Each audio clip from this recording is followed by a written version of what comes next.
Πώς να αντιδράσετε όταν βλέπετε ένα άτομο που σας αρέσει. Ξεκινάμε.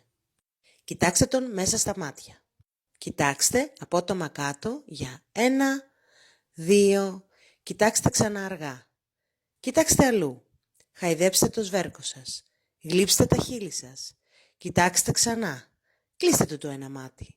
Κλείστε του το άλλο μάτι. Κάντε του ματάκια. Κοιτάξτε τον λάγνα, βγάλτε την άκρη της γλώσσας σας και ξεροκαταπιείτε. Πάρτε βαθιά ανάσα, κοιτάξτε αλλού. Ξανακοιτάξτε δαγκώνοντας την άκρη του δακτύλου σας. Δαγκώστε τη μέση του δακτύλου σας. Μετά κοιτάξτε λάγνα και μυρίστε το δάχτυλό σας απότομα.